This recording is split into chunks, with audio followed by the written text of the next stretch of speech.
Hello guys. इस episode के start में अंकल वेन ट्रूथ और डेयर गेम यूज करके जेन से एक क्वेश्चन करते हैं। जेन उसका सच्चा सच्चा जवाब देता इससे पहले ही वो एक बहाना करके वहां से बाहर निकल जाता है कि मुझे वॉमिट हो गई है, ज्यादा ड्रिंक कर लिया है। उसके बाद जब रात को लेट नाइट सारे वापस जा रहे होते हैं, उस टाइम पे जेन शया से कहता है कि अंकल को पता चल चुका है कि हमने वो बॉक्स ओपन किया है। अब ये नाटक ज्यादा दिन नहीं चलेगा, मैं भी रियल एक्ट करूंगा और उनको भी अपनी रियल सेल्फ दिखानी पड़ेगी। जेन घर जाकर ऐसा करता है कि अंकल वेन को अपने सीक्रेट रूम का पासवर्ड बता देता है। कहता है कि जब भी आपको ड्रिंक चाहिए आप जाकर उठा सकते हैं। अंकल वेन तो चाहते ही यही थे। वो फौरन से जाते हैं, उस डोर को अनलॉक करते हैं और अंदर जाकर तलाशी देने लगते हैं। वो वॉल को मूव करा के आगे उसके स्टूडियो में चले जाते हैं। वो देखते ही उन्हें पता चल जाता है कि ये जेम स्टोन की दुनिया में काम करता है। वहाँ पर वो स्टार स्टोन भी पड़ा हुआ था और वो कितना महंगा था ये तो अंकल भी जानते थे। उनका भी ज्वेलरी से टच रहा था। इतने में वो वहाँ पर जेन की फैमिली की एक फोटो देखते हैं तो एकदम से उनका मुंह खुले का खुला रह जाता है। वो परेशान हो जाते हैं और वापस अपने कमरे में आ जाते हैं। सोचने लगते हैं कि ये क्या, जेन ने सारा कुछ मुझसे बदला लेने के लिए तो नहीं किया। ये तो मिस्टर गाओ का बेटा है। मैं यहाँ पर अब बिल्कुल भी प्रोटेक्टेड नहीं हूँ। अपना बैग पैक करते हैं और वहाँ से निकलने की तैयारी में होते हैं। लेकिन जेन को इस चीज का पहले से अंदाजा था। वो उनको पकड़ लेता है, फिर अपने उसी सीक्रेट रूम में ले जाता है और कहता है कि मैंने आपको एक मौका दिया था, आपने वो फोटो देखी, आपको चाहिए था कि आके मुझसे माफी मांग। जो धोखा आपने मेरे डैड से किया था, आपकी वजह से ही मेरे मॉम डैड मर गए। लेकिन आपको कोई शर्मिंदगी नहीं, आप तो भागने लगे थे। उनको एक पंच दे मारता है। कहता है कि इससे ज्यादा तकलीफ मेरी मॉम ने सही थी। ऊपर से शिंग आने लगती है तो फौरन से जैन बाहर जाता है और उसे बातों में बहला लेता है। अंकल वेन का वहां पर रखना सेफ नहीं था, इसलिए वो उसे शाया और किन के फ्लैट पर ले आता है। वो अंकल को डराते हैं, धमकाते हैं, उनसे इन्वेस्टिगेट करने की कोशिश करते हैं। तो यहाँ पर अंकल वेन कहते हैं कि जेन, क्या शिंग को पता है कि तुम कितने हॉरिबल इंसान हो? इस बात पर जेन को काफी गुस्सा आ जाता है। वो उनसे कहता है कि हॉरिबल मैं नहीं हूँ, वो तो आप हो। तो यहाँ पर अंकल वेन उसे सारी बात बताने लगते हैं। फिर हमें फ्लैशबैक में दिखाते हैं कि अंकल वेन की एक गर्लफ्रेंड थी और वो थी आंटी यून। उसके पास भी एक स्टार स्टोन था और वही स्टार स्टोन कितना कीमती था ये तो अंकल वेन को पता था। वो और मिस्टर गाओ मिलकर वो स्टोन बेचना चाहते थे और उनकी बातें आंटी यून सुन लेती हैं। और फिर अगले ही दिन उस स्टोन के साथ वो ऐसी गायब होती हैं कि जैसे इस दुनिया में कभी आई ही नहीं थी। मिस्टर गाओ तो पहले भी अंकल वेन को कह रहे थे कि ये गलत है, लेकिन वो कहते थे कि एक स्टोन की क्या वैल्यू है, इसको बेचकर हम अमीर हो सकते थे। फिर वो दोनों दोस्त मिलकर फैसला करते हैं कि एक नकली स्टोन बनाएंगे। उस जमाने में इतनी ज्यादा टेक्नोलॉजी नहीं थी कि असली का जल्दी पता चलाया जा सके। और साथ ही साथ उन लोगों ने ये भी मशहूर कर दिया था कि उनको एक कान का पता चला है, बहुत ही रेयर जमस्टोन्स की। लेकिन उन लोगों को अंदाजा नहीं था कि ये बात उनके गले पड़ जाएगी। ये बात आउट होते ही बहुत से लोगों ने उन पर अटैक करना शुरू कर दिया और अंकल वो वाला स्टोन भी बेच नहीं सके थे जो नकली था। बस इसी तरह की खिचड़ी पकती रही थी और वो वापस भी नहीं आ सके। और मिस्टर गाओ को लगा था कि जैसे वो झूठ बोलकर कहीं गायब हो गए हैं। उसके बाद बाकी सारों को वो लोग बाहर भेज देते हैं और अंकल वेन जेन से अकेले में बात करते हैं। कहते हैं कि तुमने भी अंदाजा लगा लिया होगा और मुझे भी पता चल चुका है कि ये जो शिंग जो है इसका होम टाउन है जंगल में, वहीं पर ही कहीं कान जरूर। हम दोनों यूं करते हैं कि वहाँ पर माइनिंग कराते हैं, कान खोजते हैं और जेमस्टोन्स बेचकर अमीर हो जाते हैं। शिंग जोए को मैं कुछ भी नहीं बताऊंगा, तुम सारा इल्जाम मेरे पे डाल देना कि मैं ही बुरा इंसान था, तुम उसकी नजर में अच्छे बने रहोगे। जेन नहीं मानता तो वो कहते हैं कि तुम में और मुझ में क्या फर्क है, तुमने भी तो धोखा देकर शिंग से वो स्टोन लेने की कोशिश की थी। जेन बहुत अपसेट होकर बाहर निकल जाता है, जबकि पीछे अंकल वेन कोई जुगाड़ लगाते हैं और अपने हाथ छुड़ा लेते हैं। जब तक शाया लोग वापस आते हैं वो वहाँ से गायब हो चुके थे। आज घर पर तो कोई भी नहीं था तो शिंग जी और जो के साथ बाहर खाने पर गई हुई होती है।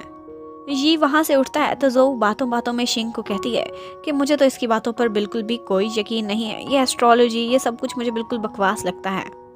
इसी तरह की बहुत सी बातें बोल रही होती है। ऊपर से जी आकर ये सारा कुछ सुन लेता है और 1 मिनट भी नहीं लगा था उसे फायर करने में। इतने में अंकल वेन फोन करके शिंग को बुलाते हैं, उसे अपना पता बताते हैं। कहते हैं कि मैं खतरे में हूँ, प्लीज जल्दी यहाँ पहुँचो। जबकि दूसरी तरफ शाया और किन मिलकर अंकल वैन का पता चला रहे होते हैं। सीसीटीवी फुटेज से और गाड़ी के नंबर से उन्हें पता चल गया था कि वो इस वक्त कहाँ हैं और जैन उसी टाइम पर मिस ली के साथ एक मीटिंग में गया हुआ था।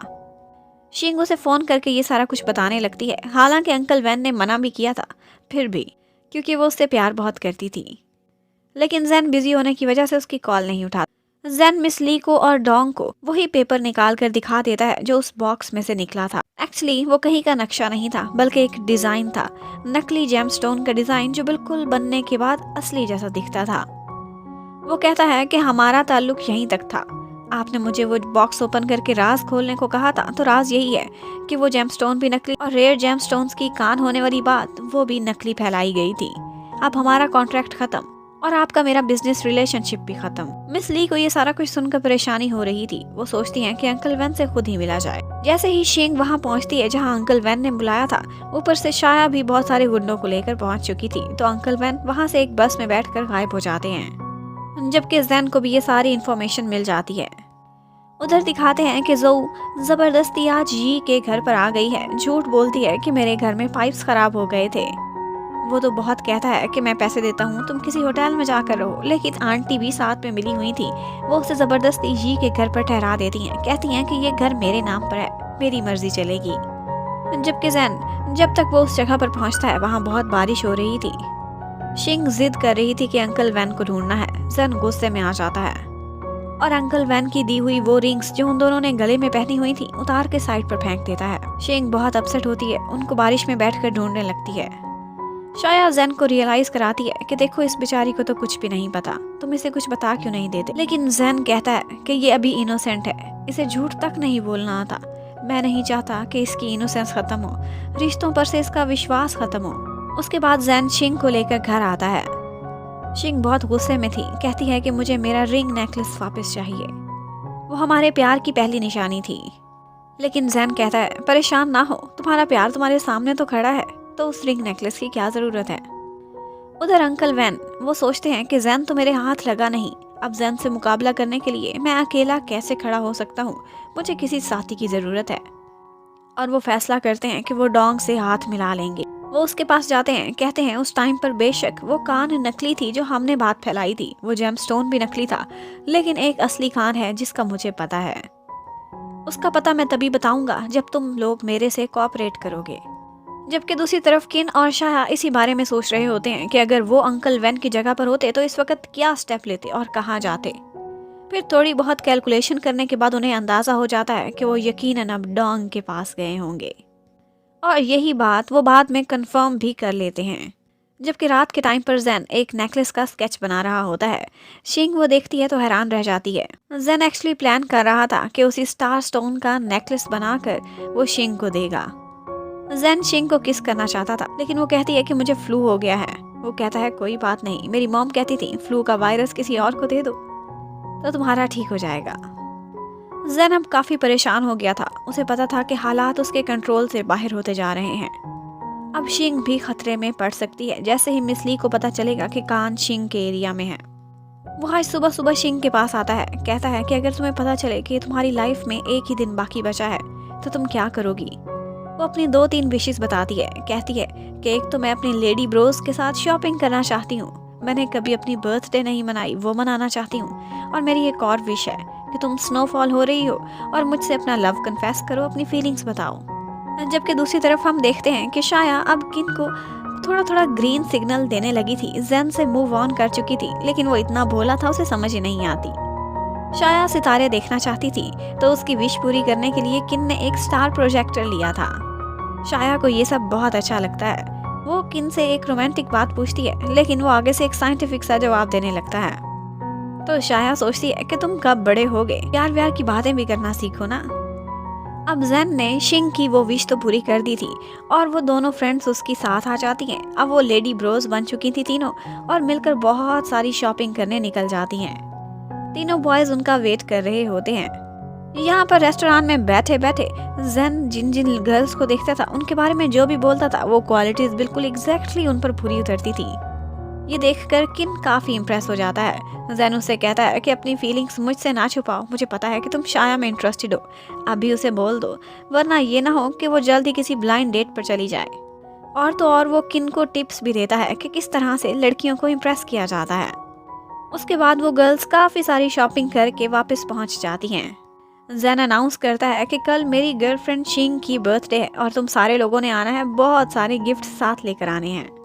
जबकि अंकल वैन वो जाकर मिस ली से मिलते हैं और उसे सारी बात बताते हैं कि मेरी एक गर्लफ्रेंड थी, उसके पास एक बहुत ही रेयर जेमस्टोन था। वो गर्लफ्रेंड यहाँ कहीं की नहीं थी बल्कि स्टार रिवर कबीले की थी, और अब शिंग वो भी उसी कबीले की है और मुझे लगता है कि उस कबीले में रेयर जेमस्टोन्स की कोई कान है।